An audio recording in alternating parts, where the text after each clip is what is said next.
देखिए, ये उनका अपना पुराना मसला है। दोनों परम मित्र हैं और पिछले दिनों में उन्होंने बात कही थी तो उन्होंने कहा कि हम आपकी बात नहीं सुनेंगे। तो इसलिए हुड्डा साहब ने जब माननीय विज साहब बोलने लगे तो उन्होंने अपने कान में उंगली दे ली।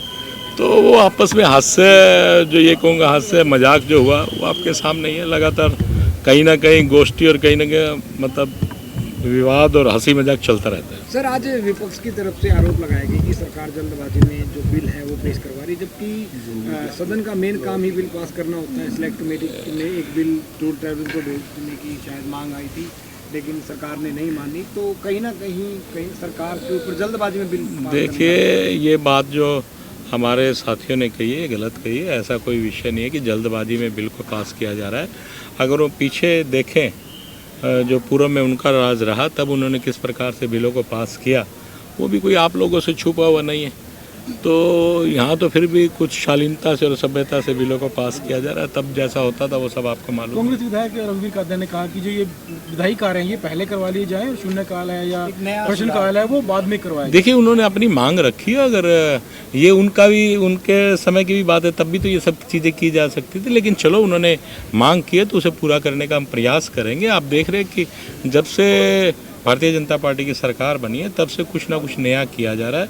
पहले विधायकों को इतना समय नहीं मिलता था, आज लगभग 20 मिनट के आसपास एक विधायक को समय मिला, चाहे वो बजट की बात हो, चाहे वो गवर्नर साहब के एड्रेस पे बोलने की बात हो या प्रश्नकाल की बात हो। लगभग 20 मिनट से ऊपर ही समय मिला। सर जी, विधेयक आज पारित किए गए, विपक्ष ने ये भी कौन कहा कौन से विधेयक है सर, और खासतौर से जो डंकी को लेकर के जो विधेयक लाया गया? देखिए, डेड बॉडी को लेकर था और डंकी को लेकर था। देखिए, वो बात भी चली।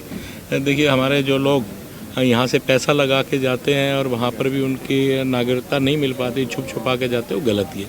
कहीं ना कहीं कई बार व्यक्ति को अपने हाथों से जान भी चली जाती है, ऐसा भी हमें देखने को मिलता है।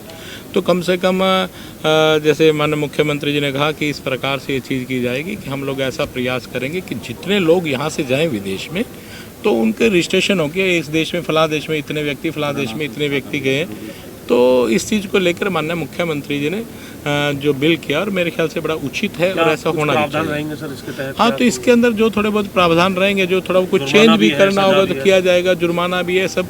तो जो लोग लेके जाते हैं बच्चों को गलत रास्ते से भेजते हैं वो भी गलत है। सर, जो पारित किए गए विधेयक, विपक्ष का कहना है कि उसमें कई लूप होल हैं जिससे जो अपराधी हैं, आरोपी हैं, वो बच सकते हैं और सरकार ने तो सख्त नहीं बनाई। देखिए, ये कानून जो बनाए गए सख्त कानून की प्रक्रिया बनाई गई, फिर भी कहीं ऐसा लगा कि अपराधी इसमें बच सकते हैं तो उसमें अमेंडमेंट लाई जा सकती है। पहले भी होता है, ये तो कोई विषय नहीं। कई बार कोई चीज़ नहीं लाई जाती है तो उसमें जो खामियां रह जाती है उन्हें ठीक किया जाता है। ठीक है, थैंक यू।